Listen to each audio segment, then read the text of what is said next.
Hello, welcome to SUSE Live. My name is Brent Schroeder. I head the Office of the CTO for SUSE. And on SUSE Live, we meet with business leaders and participants to really understand what's going on in the industry, relate that to the business challenges that you guys are encountering, and kind of really try to discuss solutions and recommendations that you can put into action. Today, joining me is Andrew Custer, and he's with Portworx by Pure Storage. And today we're going to talk a little bit about storage in a cloud-native world, and really as it evolves in a hybrid space, and the challenges that businesses are encountering, and how SUSE and Portworx are working together to address those issues. Andrew, why don't you give us a quick introduction of yourself and your role in Portworx? I really appreciate it, and thanks so much for having me here. So I run global sales, for Portworx and Pure Storage, and we're so excited to have the opportunity to be here at SUSECon and to have the chance to talk with you. There's so many things that SUSE is doing as a leader in the industry, and that Portworx is deeply aligned to in our messaging and the impact that we can have for customers. So it's a great chance to have the opportunity to talk with you. Great. I'm looking forward to our conversation. So if we think about what customers are trying to do today in a hybrid world, right? They've got to deploy in the cloud, on traditional data centers, now at the edge. Many new storage challenges start to come into play, in consistency and how they deploy and manage across that ecosystem. Tell us a little bit about what you guys see as the challenges that customers are facing as they look at data across this distributed environment. One, I really appreciate it. And two, what I think, what most customers are trying to solve for at this point, because if we go back to Kubernetes, even 5 years ago, you were looking at something that was oftentimes in a lab used by a few developers, and people were going, all right, well, hey, is this going to be the platform that we're going to leverage? Is it going to become a standard? Heck, some people were saying, is there something easier that we could possibly use other than Kubernetes? And now the industry has really coalesced, a lot in part because of the leadership that SUSE has provided on, all right, hey, we're going to build on Kubernetes. And then that changes both the nature of the applications, but also the requirements. Mm-hmm. People then start looking at it from both that platform approach. And the question then becomes not how do I solve for an individual application, but how do I solve for this as a strategy? How do I unlock the velocity and the efficiency that we want to be able to create across the business? And then you introduce the complexity of data. Because just like we saw in open systems all those years ago, it was terrific to be able to build neat things for applications.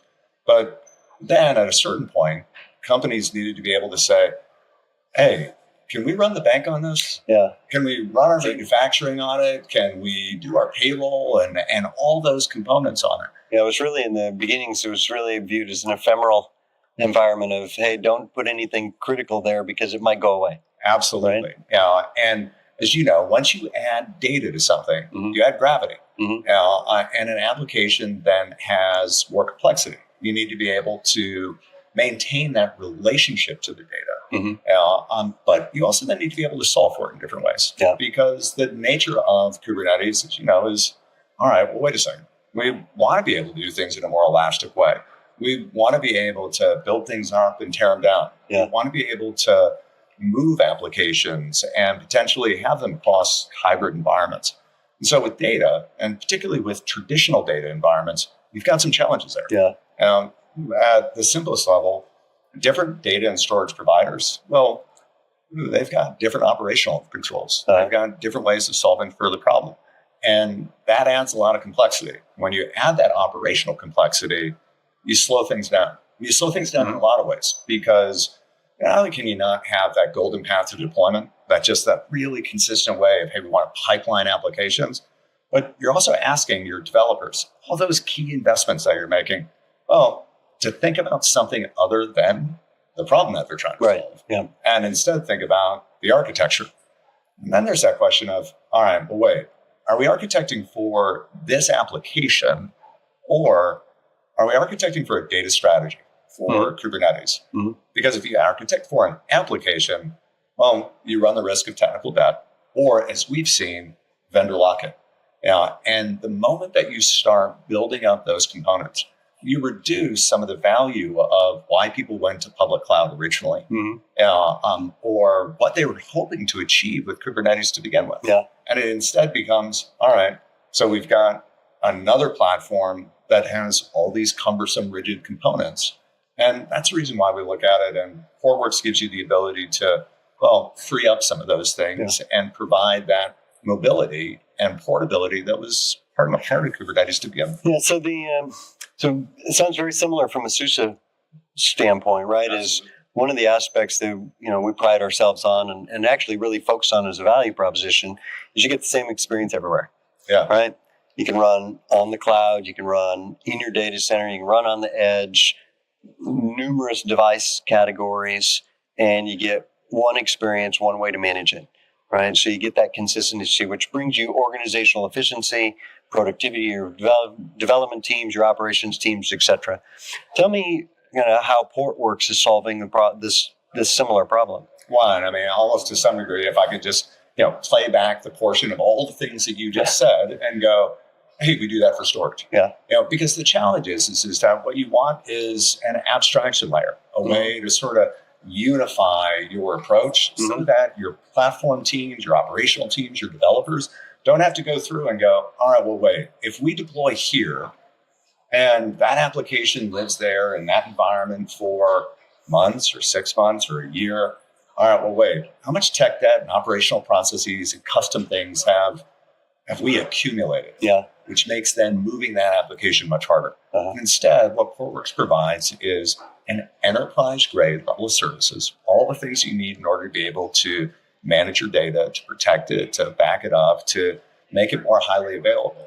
And we do that in one single way, regardless of the storage, regardless of the environment that you put it in. And, as I said, we could have just had you say the part that you said at the beginning, because that's what I love so much about our approach and how SUSE thinks about the problem, because we're both giving customers the ability to make the choices that are best for their business while maintaining a really consistent experience, for all their employees, better compliance, a better regulated environment, and through that, creating a lot more efficiency. Yeah, well, very good. So one of my favorite topics these days is edge. And how all the disruptive opportunities at the edge. And I think what's changed in the last few years versus maybe the old edge of, a cash register, Sure. is what I view as kind of the old edge or disconnected OT manufacturing systems. So we've brought, new application models, new compute models and price points and profiles, to the edge so we can deploy compute and applications anywhere.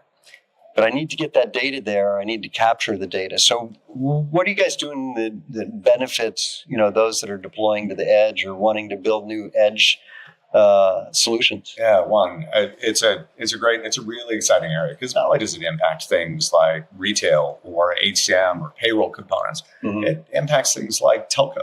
And all those ways that Oren, for example, is changing the way those industries are starting to operate. But the really key thing is that our answer is really simple. Your experience on Portworx, regardless of the environment, is going to be the same. So you no longer have to architect with really cumbersome environment, a heavy storage environment, a heavy server environment in order to be able to be successful at the edge. Instead, you can take the most advanced possible approaches, the best ways to be able to protect your environment and data, and do that, in any environment, whether it's, 3 nodes and Pocket Server or the largest scale, across payments applications at top 3 banks. The fundamental thread, the through line, of our product is the exact same, and the experience is the exact same. Simple, consistent, and regardless of where you're deploying it, providing you with that enterprise-grade experience. Yeah. Okay, very good. Yeah. So if a business wants to kind of explore getting consistency, from one end to the other, what are the key steps they need to do to get started? I always look at almost all technical questions from a view of what's your architectural best practice? Mm-hmm. Now, and I'll go back actually to some of the themes that we've heard here at SUSECon around your approach to the market and how giving that ability of customer choice and modularity in each of those things. And as much as that's incredibly exciting at a product level, want to congratulate SUSE for all the things that you're doing. It also addresses a real fundamental thing that is at the heart of great architecture, which is you have to be able to build environments to be able to anticipate the unknown. Mm-hmm. When you think about, the last couple of years, the changes in Broadcom and virtualization, those weren't just changes in like price or cost or all the things that you hear about. Those are also changes in, hey, what's the best strategy, for us to be able to solve not just that problem, but these types of problems. And as our architecture, the decisions that we're making in our stack, providing us with the greatest flexibility to anticipate the next set of problems. Mm-hmm. And since AI is the popular thing forever, you guys make some great announcements on it. But look how much has changed in that space. And heck, just last week, you've got Microsoft and some of the changes with OpenAI and their relationship. You're looking at, different language models producing, far stronger results. You've got changes in, the efficacy of what ChatGPT is, which means for our customers, they need to be able to look at it and say, all right, well, what makes the best decisions for us? Mm-hmm. And that to me is really where you start. Then you start cascading down into, all right, well, if we're making the right architecture decisions, well, like any business, do we have the right people and teams, in order to be able to help make a project successful? And that's both good vendor partners, both of us, but also the broader partner community.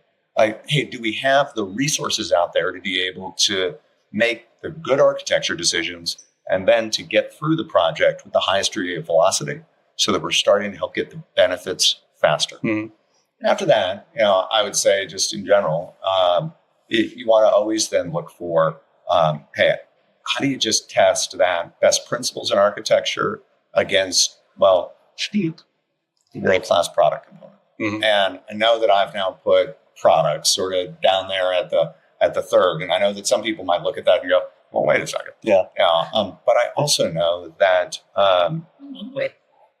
for both of us, for our customers in the market, we're in a position where we can stand on the engineering caliber of what the products are. Mm-hmm. I mean, heck, I work for Pure Storage, a storage hardware company. Mm-hmm. And we lead the market in this space by creating an abstraction layer that allows you to choose whatever storage solution that you want.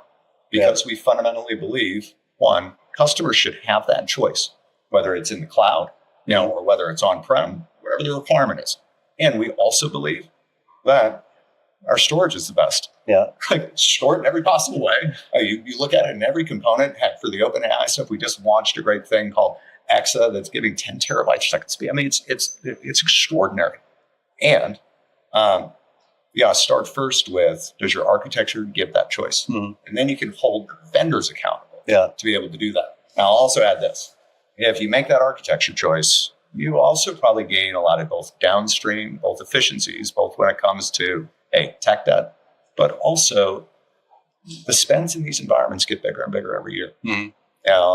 And therefore, if you're architecting for options, you're also architecting for the economic efficiency of that platform, because you're able to keep all of us vendors accountable and make sure that, all right, well, not only do we need you to make the best products and each of those things, but we need you to have the best commercial terms. We need you to, because we have the option to be able to swap things around. We can move from a cloud provider to another easily because, we have one consistent environment across both of our layers that make that transfer easy. And I'll tell you what, when I see the size of some of those public cloud contracts, or the storage components, or the orchestration components, I don't know. If I was a customer, I'd sure want that ability to create options. Yeah. No, I think that's a great place to wrap is the choice, right? And as customers look to their environments and look at their environments, very few people these days can look at it and say that they've got a homogeneous single place that just doesn't exist anymore, right?